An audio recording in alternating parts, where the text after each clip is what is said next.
Hey, this is Taylor from The Pretty Reckless, and this is Backstage Access, where the real show begins. Waiting at these crossroads forever and a day on a guide to buy my... Hi, this is Chris with BackstageAxxess, and we have Taylor Momsen here with us today, vocalist from one of the hottest new bands around, The Pretty Reckless. Welcome, Taylor. How are you? I'm a little under the weather, but other than that, doing all right. Well, I hope you're feeling better soon. I appreciate you taking the time to talk with us today. No, thank you. Welcome to BackstageAxxess. Let's talk about the new record, Who You Sellin' For. The last album, Going to Hell, that seemed to be kind of influenced, by your Catholic upbringing. Is there an overall influence or theme behind this record?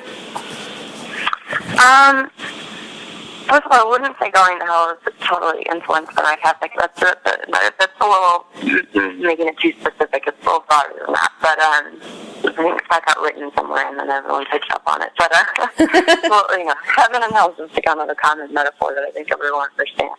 Sure. To use as good and evil. But no, this record doesn't.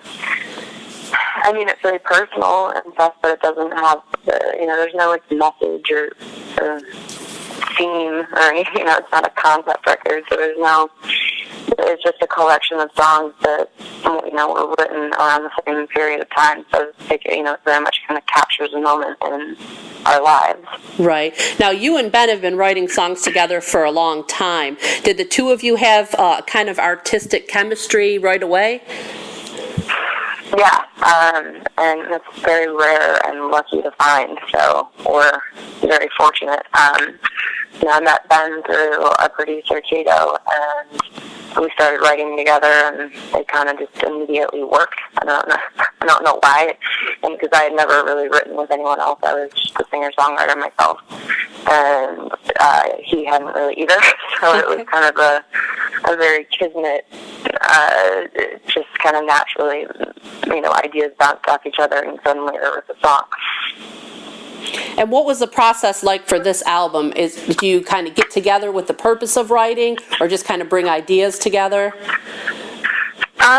We write separately and then sometimes together, but for both of us it requires isolation to write.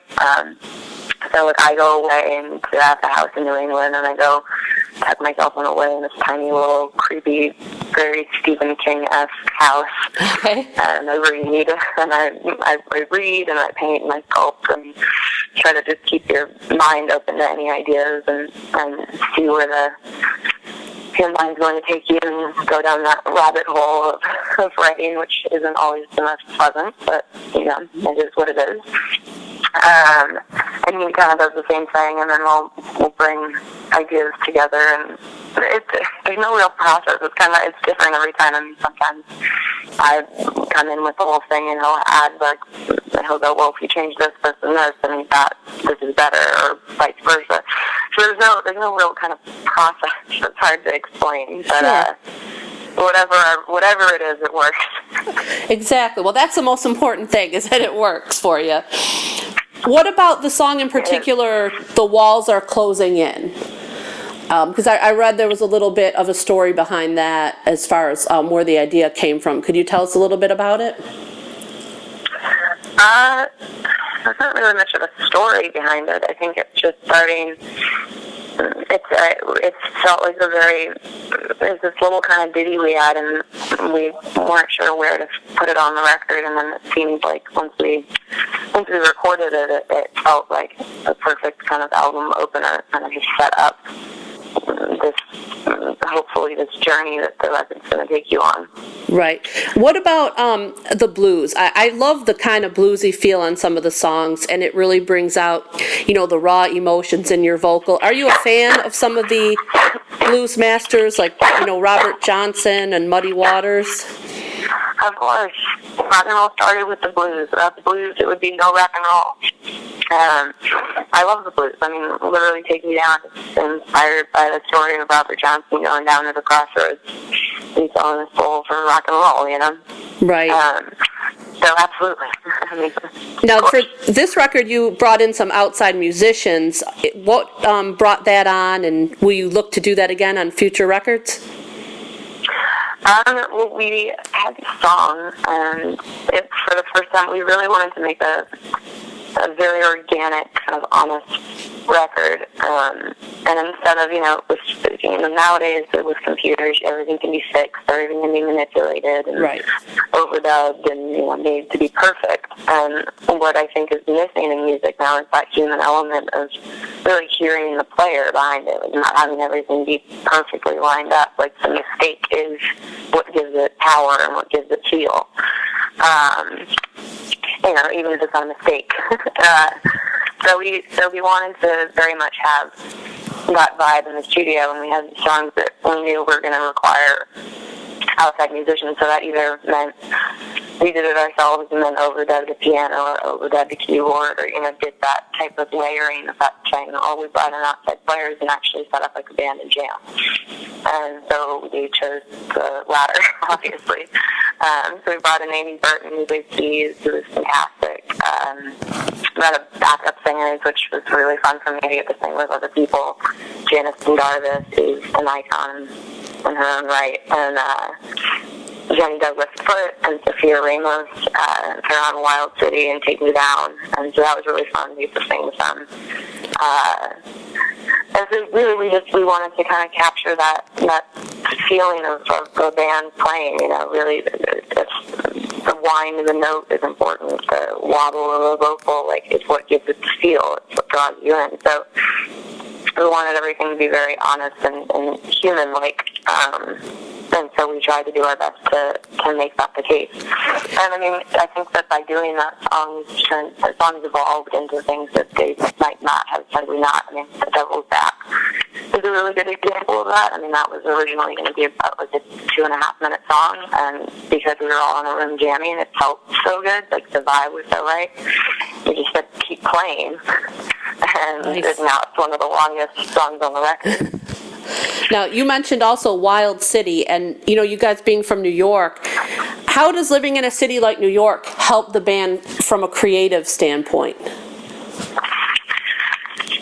Well, Wild City is certainly inspired by the city of New York. It was written when I was walking down a street in the Lower East Side called Rivington, and just looking around. I think that New York is, I've been around the world and there's so many great places, but I always want to go home to New York. It's such a character, and it's ever-changing and ever-evolving, and there's, if you live in New York, you've seen it all at some point, You're never surprised by anything. Right.